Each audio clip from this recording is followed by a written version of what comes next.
Well, to begin with, you have the badge in there, the Mitsubishi badge. Now, I don't know about you, but I was a fan of Mitsubishi for a long time because of the affiliation we have as Malaysians with Proton. And yeah, it's fantastic to actually drive a Mitsubishi. It's sad that they're not into Evo anymore, but this brand to me means a lot. So yeah, Mitsubishi. So what we have here on the side, we've got our normal start stop as you would do any of these kind of cars. You've got your selector for your side mirrors to adjust them left, right, to close the mirrors. Yep, these are automated side folding mirrors. You've got your traction control off and on. You've got your security. This is to unlock in the event that you're using a key to enter. Forward collision warning, to off and on. This is, I believe, for the headlight. I think so. Just to set how down or up it is. You've got your controls for your side mirrors. Now, what's interesting there is, if you see there, yeah, only the driver's side is automatic. The others are all, you got to press and yeah, you got to press for it to go down, press to go up. They're not auto down buttons. Center console, interesting. Given it's a Mitsubishi, it's got a fancy lever for its gear knob. You've got 2H over here. Let me scale it. This is oh, here we are. Okay, 2H, 4H, 4H LC, and 4H 4L LC. So this is what it's meant is it's a two-wheel. 2H is two-wheel drive rear, but on a higher gear. 4H is four-wheel drive on a high gear. It means you can actually go on normal tarmac in this particular pickup truck, not any other ones. Wet conditions, whatever, you just put on 4H and you can go there. 4H LC, I believe that is it's four-wheel drive on high gear. The LC means lock. So remember we spoke about the viscous coupling and how that gearbox works. Well, on the 4H, the amount of lock between the front and rear is different. It allows for slippage, and what it means is the car can turn at different rates for the front and rear. So on 4H, you can go on highways, it'll be more stable. And 4HLC is when you want to go off-road, but you need all-throttle lock. And 4LLC is when you want to go four low and lock all four, you know. Yeah, it's just a different way of doing things. Now, this doesn't have a rear diff lock. So if you can see here, nothing here, you can't lock the rear diff. Other cars in this range with the D-Max, the Ranger and the Hilux have got a rear diff lock. This doesn't. It's only a bummer if you're going off-road. Here we have blind spot warning for the sides. So you press the button over here. On the side mirrors there is a little warning which tells you your car is next to you. These are your Thana parking. It tells you if you want to park where the car is in front of you, how far in front, how far behind they are. There's a Thana beep and it comes in the center console there. ARM, that's a different way to put it, isn't it? ARM. And over here there's a shoot. There's like a camera. You think shooting arm, shoot arm. Is it a cannon? Is it what? No, it's not. ARM stands for, I think, like something like surround imaging or something like that. When you press this, what you get is yeah, it's a 360 camera. Now on this camera, on my camera, looking at this camera, it's not so clear, and that's because that even for me to look at this, it's not very bright. That display isn't the brightest, and it almost doesn't work during daylight. I think it's it doesn't work, guys. You know, it's a bit dim. Nighttime is fantastic, but daytime, like now, bright sun, it doesn't really work for me. You know, it's from here you can see that I can barely see it. Too small and I can barely see it. So yeah, not a fan. And the other thing is here, let me see. Yeah, the problem is no volume control. Radio. Yeah, so there's no volume knob over here for you to go mute or to volume down, except on the steering here. But on the steering itself, there is a volume up and a volume down. There is no mute button. So yeah. At the very least, if you have no knob here, they should have put a physical button to do like a mute, you know. Yeah. Not a fan. Down here, you've got your typical climate control. You've got your temperature up in the left. On the right, you've got your volume of air going in, out. This is for AC on or off. You've got off here. It's funny because AC off is off, but AC on is just a picture of the snowflake. Interesting. Mode here, you've got, now mode here, this is so interesting. Now mode here is not the aircon mode, it's just the where the fan blower is blowing to, but I guess it also controls things like your demister. So it's funny of putting it. Auto, as you know, this is the defrost in the back, defrost in the front. You got circulation, and that's about it. It's very simple. You've got your hazard light switch and a USB 1.5. Now this car is supposed to come with Android Auto, and that's the plug there. I've tried to plug it in. It doesn't work on my Note 10 Plus.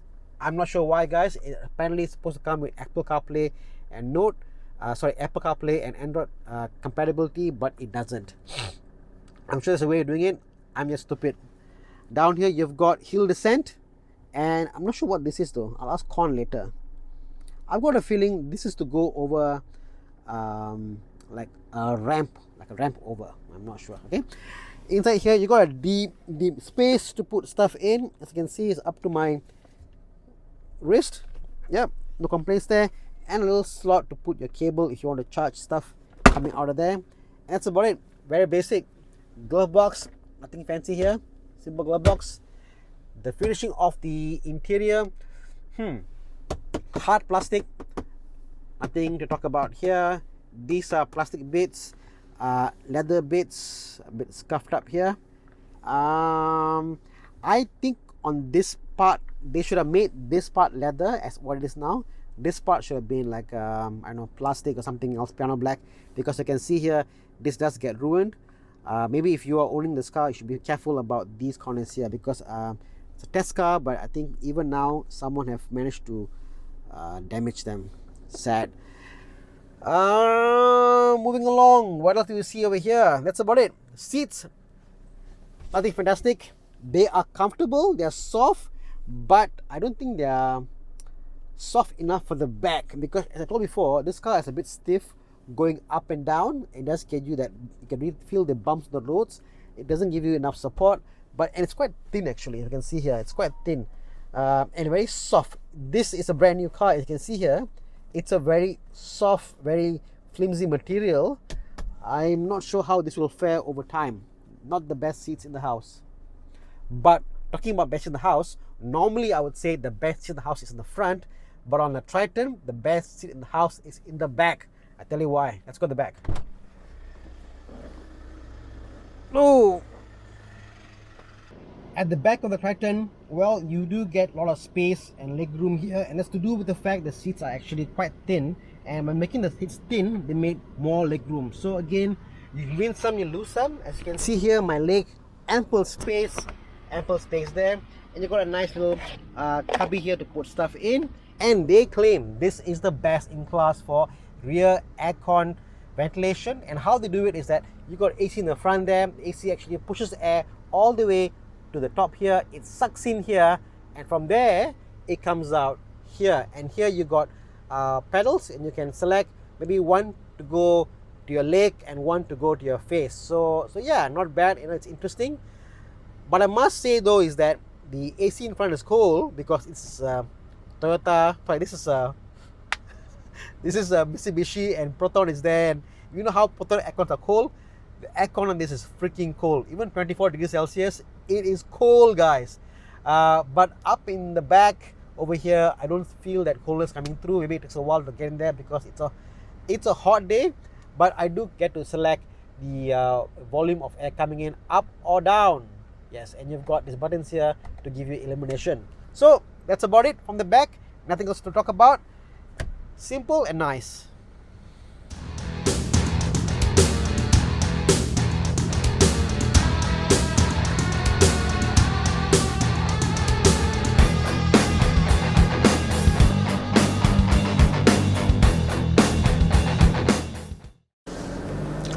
Let's talk about driving the Triton. How does it fare? Well, driving it, I do feel that heritage of the WRC, the Evo, the Dakar Rally, all that heritage pedigree does come through in the Triton. It handles superbly around corners, in the road, in town driving. It's fantastic. It's like a car, and that's where I've got a problem, as well as, I don't know, a problem, I would say. Let's just talk about this for a while, and I think let me just park for a while on the roadside here and somewhere safe, and let's talk about how should a truck handle. Now, when car reviewers review cars and they review trucks, most of them are predominantly car drivers. They've driven a car and then they go into a truck, and the best way they compare a truck in terms of performance is that, oh, it handles like a car. Oh, I can't hear the engine noise. Oh, it's comfortable like a car. A truck is not supposed to be like a car. I tell you why. This athlete handles well on corners. Fantastic, it's tight. But where it fails is that when you go over humps, it's very bouncy. And I think what's happened is they made the car very sharp around corners, but comes to going over humps, again hump here, as you can see here, it's very stiff. I have to go really, really slow, like in a car, for me to go over the hump. If I was driving any other 4x4 truck, I'll probably just smash that hump, because you know what? That's what trucks do. And I feel that where this fares fantastically well in corners, in sharp bends, and being very straight, when I'm going at fast speeds, or if I go over humps, I have to accept the fact that it's going to go this way a lot. It's very upright motion, it's very stiff. I'm not really happy with that. I think a truck should be more soft, pliant, go over humps, speed holes and bumps and all that stuff. No problem whatsoever.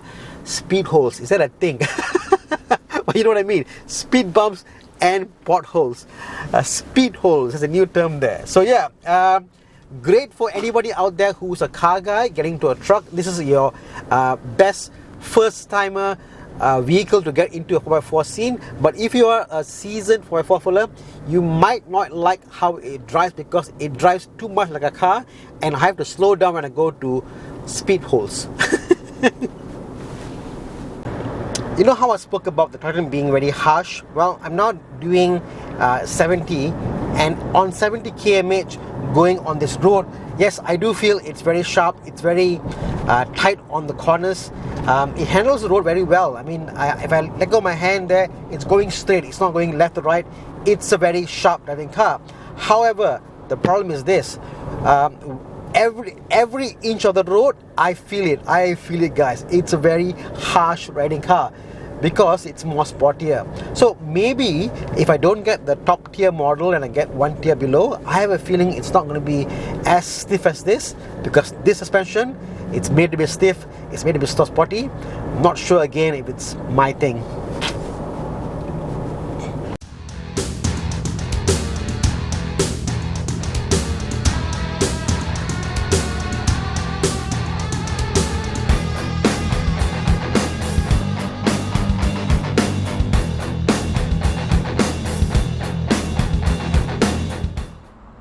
So what do I think about the Triton as a package? Now this is where you got to think, guys. It's a package. You can't think of these 4x4s in its singular form, because you know what? They're all safe. They all got 7 airbags. They all have got forward collision warning. They've got all those gizmos in there. They are pretty good 4x4s. But for the price you pay, what do you actually want? And this is where it comes down to, what does it actually want? I think the Triton is a truck that you'll get if you are into cars and you're getting into 4x4s, and you want something that is not too different than what you are having. So you want something more better in handling for those sharp corners. In that case, yes, the Triton may be what you want to get, because it is definitely sharper on the corners. It is more car-like. But if you are really interested in getting 4x4s, this is not a true reflection of how a 4x4 behaves, because it is hard when you go over humps. The idea of 4x4 is you can go anywhere, any humps, any holes, and you smack it, no issue whatsoever. On this one, because it's made to be more sporty, it's a bit harsh. That's my only complaint about this. And coupled with the fact it's cheap no tax, it's only about 800 bucks on no tax. This could be it, you know. Have a look at the nearest dealership. You might like it, you might think something else for you, but honestly, this year, 2021 is the year for 4x4s.